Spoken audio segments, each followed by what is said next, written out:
Hi guys! For today's video is another first impression from me, and today we're talking about this new highly rated foundation, which is this Wet n Wild Photo Focus Foundation. This is highly rated because it is super affordable, but at the same time it gives you one of the best finish that you would ask for from a foundation. I know there is a lot of review out there in the YouTube society. I have to admit that I rarely see how this foundation perform on Asian skin tone like I do, which is the more on the yellow undertone color, and I haven't really seen a review, like a live review like this on an environment like in Indonesia, which is very humid. It says that this foundation is your skin but only better. It is our new high-performing skin perfecting foundation underwent major road testing under 7 different photo lighting conditions to deliver flawless camera-ready makeup every time. Specially made with a matte light diffusing complex to give your skin #NoFilter perfection. So this foundation basically is a matte finish foundation, so I think it's great for oily skin. It doesn't really explain which skin type performs best for this, and it is says to be cruelty free. It is 30 milliliters of product, typical for a foundation. It feels really heavy and really sturdy, so I kind of like that. So yeah, if you want to see how the demo looks like, how it swatches on my skin and things like that, then keep on watching. So yeah, please don't mind my hair, just leave it as it is because I'm just too lazy to be bothered today. I have mine in the color Buff Bisque. This is a light to medium color. It's for neutral skin. So yeah, let's start to dig it in. Now I always use a primer whenever I use a foundation, so that's what I'm going to do. I am going to use my normal Innisfree No Sebum Blur Primer. I use this every time I use a foundation. By the way, the pimple on my forehead is super annoying, but I think it is a good opportunity to test a foundation because I want to see how well the coverage are. And although I want to try the coverage of the product, I kind of want to see how well it performs with a color corrector because I use color corrector all the time as well. So I am going to put this side with a color corrector and this side with none, so we can see how well the coverage are. I kind of want to scoot you guys a little bit closer so you can see all the imperfection. So it is come in a spatula. I actually don't really fond of like this kind of applicator. Pump is the best. It's very hygienic, but of course if you think about how you use concealer, you use it directly to your face, so it doesn't really matter actually. But I am going to put this on the back of my hand first. This is the color. This is probably a bit too white for me. Let's see how, because I bought, yeah, that's a bit too light for me. I bought this online, and you know, online shopping is a bit gambling. So yeah, I am going to put this all over my face first. So yeah, I am going to use a damp beauty blender and we'll see how it performs. Start blending it in. Ooh! Oh, that's actually not that bad of color matching.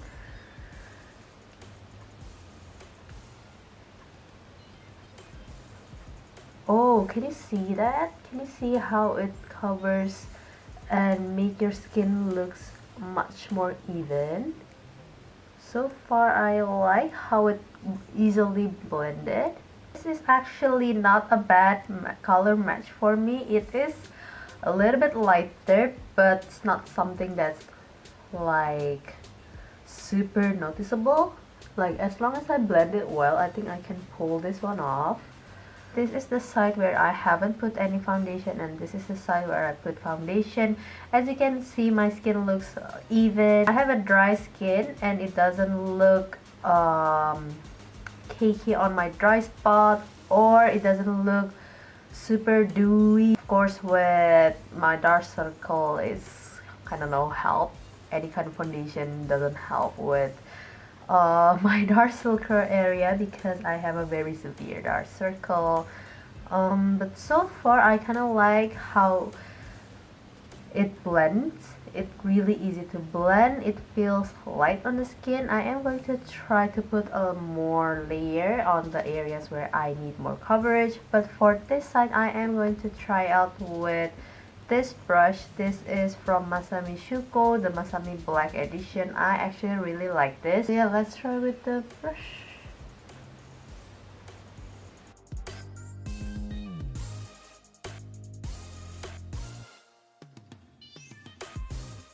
Bad. I actually kind of like it with a brush too. Best way to choose whether you want to use a brush or a beauty blender is whether you have a dry skin or not, because if you have a dry skin, I wouldn't really recommend you to use this because it is kind of matte kind of finish.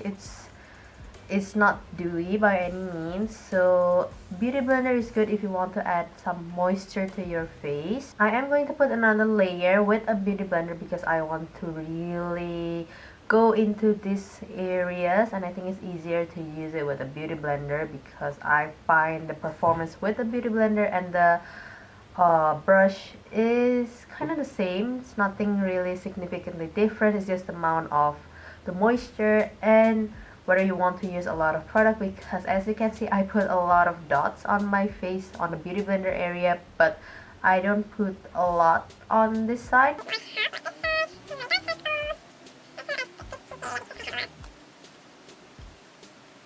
Definitely buildable. I already really like the finish of this foundation. I must say the coverage is not as full coverage as the Milani conceal foundation. So yeah, this is the finished look. I really like how it looks like. This one, it really feels like velvet. It feels smooth and it doesn't feel heavy on the skin, and I am going to put more concealer and more stuff on my face, so let's see how I felt about that. But yeah, so far this is how it looks, and I actually really like the finish of this. I am going to finish the rest of my makeup, see how this base perform with more additional stuff on top, and I'll be right back. Here is my final look. I think the color is a bit too white for me. As you can see, there's a color difference. Let me fix that.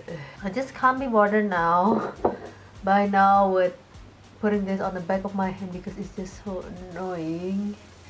As you can see, I am not a fan of this weird spatula applicator. Now it is slightly look lighter on my face because of the lighting, but in the natural lighting it actually didn't look that bad.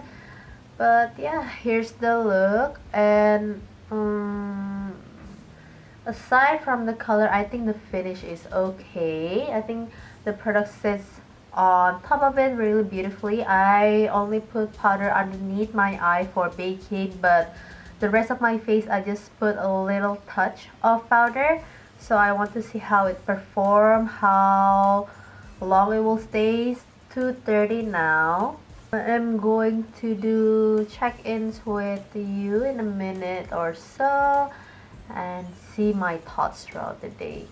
So I kind of want you guys to see how it performs on natural lighting. So this is how it looks like. I actually really like it on natural lighting because it looks really smooth and really like your skin. I like it, and it doesn't look as white as it is downstairs. It's now 5:09. I forgot to mention about the price of this. In America, it retails for $5.99 or around that price, which is super affordable for foundation. But when you reach Indonesia, and I check a lot of online stores, and believe me when I said I check a lot, that means I check a lot. The price of this is a little over 100,000 rupiah, although it's not as cheap, but it's not as expensive as other foundation. I want to like check my face up close. It really is a matte foundation. It's more of like silky velvet kind of type. It feels good, it feels great on the skin. It does sink a bit on the fine line, but it's not noticeable. The blush still there, the highlight still there, the contour still there. So I'm pretty happy with everything on my face now. I think the Buff Bisque color has pink undertone to begin with. That's why it doesn't really suit to my yellow undertone skin. But I think if you find the correct shade, this would look great. I kind of wish they put like description on the website, like this color is for like which undertone and stuff. Although they do have like skin tone matcher, but it doesn't really, you know, helpful in a way. And as you can see now, it kind of match my neck right now. The color differences is not too obvious. I think the foundation kind of oxidized a bit, that's why I changed the color. But so far I am pretty happy with this foundation. And yeah, I will check back with you at the end of the day and see how it performs throughout the day. It is now almost 10. So yeah, it's been around 8 hours since I first apply or like finish doing my makeup. And here's my face.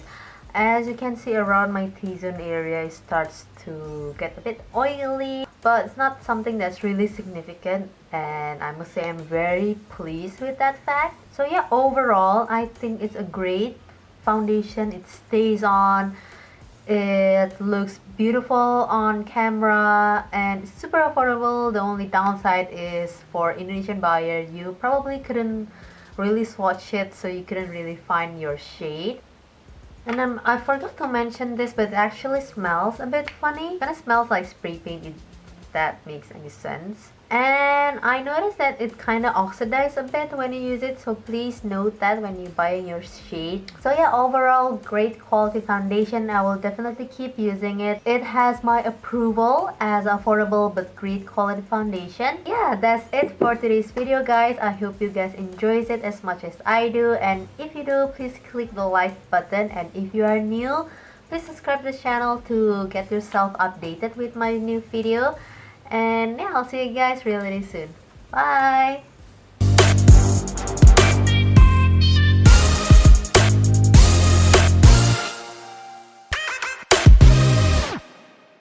On the mat. I'm freaking sorry.